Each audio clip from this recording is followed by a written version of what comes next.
એક રીતે એવું કહી શકીએ કે વાતાવરણમાં પૃથ્વીથી ઉપર જેમ જેમ જતા જઈએ, ઊંચાઈ ઉપર જેમ જેમ જતા જઈએ, એમ અલગ અલગ સ્તર, અલગ અલગ લેયર્સ આવતા જાય છે, અલગ અલગ આવરણ આવતા જાય છે. તો એ બધા આવરણ તમને ખબર હોવી જોઈએ. જેમ જેમ ઉપર ઉપર જતા જઈએ એમ અલગ અલગ આવરણ આવે છે. કયા કયા આવરણ? તો કે પહેલું છે ક્ષોભ આવરણ, ટ્રોપોસ્ફિયર. પૃથ્વીની સપાટીથી જેવા થોડાક ઉપર જઈએ એટલે સૌથી પહેલાં કયું આવે? ટ્રોપોસ્ફિયર. પછી થોડા વધારે ઊંચે જઈએ એટલે શું આવે? સ્ટ્રેટોસ્ફિયર એટલે કે સમતાપ આવરણ. પછી શું આવે? તો કે મિઝોસ્ફિયર એટલે કે મધ્યાવરણ. પછી શું આવે? તો કે ઉષ્માવરણ એટલે કે થર્મોસ્ફિયર. બરાબર. પહેલાં તો આપણને આ બધા જે છે એ યાદ હોવા જોઈએ, લાઇનમાં યાદ હોવા જોઈએ. કેટલી ઊંચાઈએ એ જોવા મળે છે એ ખબર હોવી જોઈએ. આમાંથી પ્રશ્ન વારંવાર ઘણા બધા પૂછાય છે. પહેલાં તો પ્રશ્ન અમુક વાર પૂછાઈ જાય કે ભાઈ ક્ષોભ આવરણ અને મધ્યાવરણની વચ્ચે કયું આવરણ આવેલું છે? ફલાણું આવરણ અને ઢીકણું આવરણ એની વચ્ચે કયું આવેલું છે? કયા આવરણમાં શું જોવા મળે છે? વિમાન ક્યાં જોવા મળે છે? ઓઝોન વાયુ ક્યાં જોવા મળે છે? બરાબર. વાતાવરણની ઘટના, વરસાદ, ઋતુઓ એ બધું ક્યાં જોવા મળે છે? બરાબર. આવા બધા ક્વેશ્ચન પૂછાતા હોય છે. તો આ બધું તમને ખ્યાલ હોવો જોઈએ. તો એની માટે સૌથી પહેલી ટેકનિક તો શું છે કે તમને ખબર હોવી જોઈએ કે આ બધા ક્રમમાં તમને આ ખબર હોવી જોઈએ કે ક્રમમાં આ ક્યાં આવેલા છે. બરાબર. તો ક્રમમાં યાદ રાખવા માટેની એક ટેકનિક છે. 18મા પાના ઉપર આવી જાઓ. તમે યાદ રાખો, trust me in the exam. Trust me in the exam. બરાબર. Trust me in the exam. Okay. આની ઉપરથી તમને બધા યાદ રહી જાય.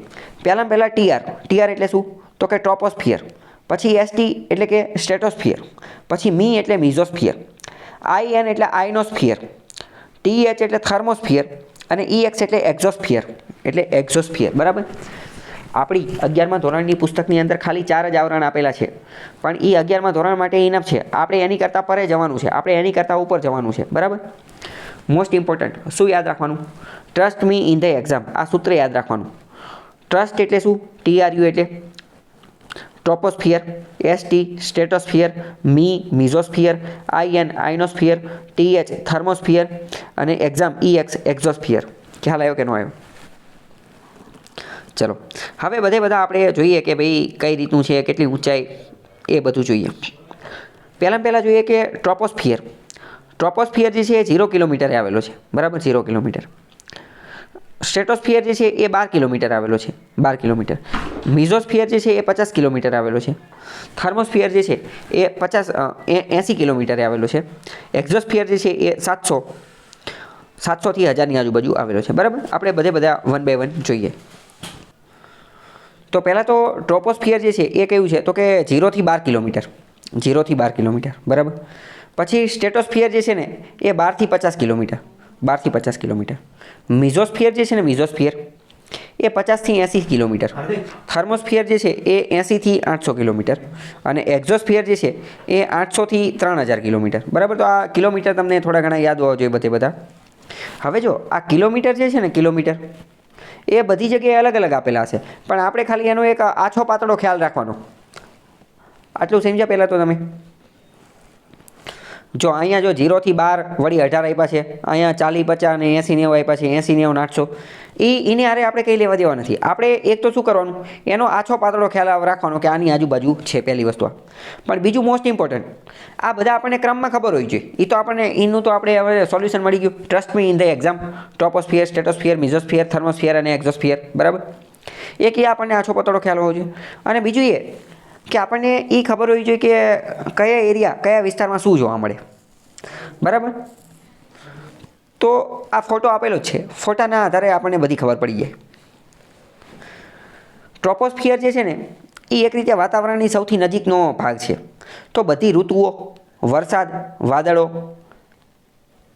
આ બધું અહીંયા જોવા મળે.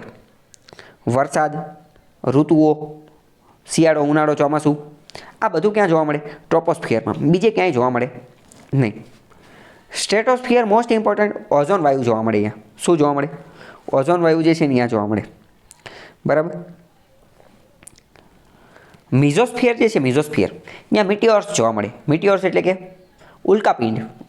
ઉલ્કાને એ બધું જે છે ને એ જગ્યાએ જોવા મળે. કઈ રીતે યાદ રાખવાનું? મિઝોસ્ફિયર, મિટિયોર્સ.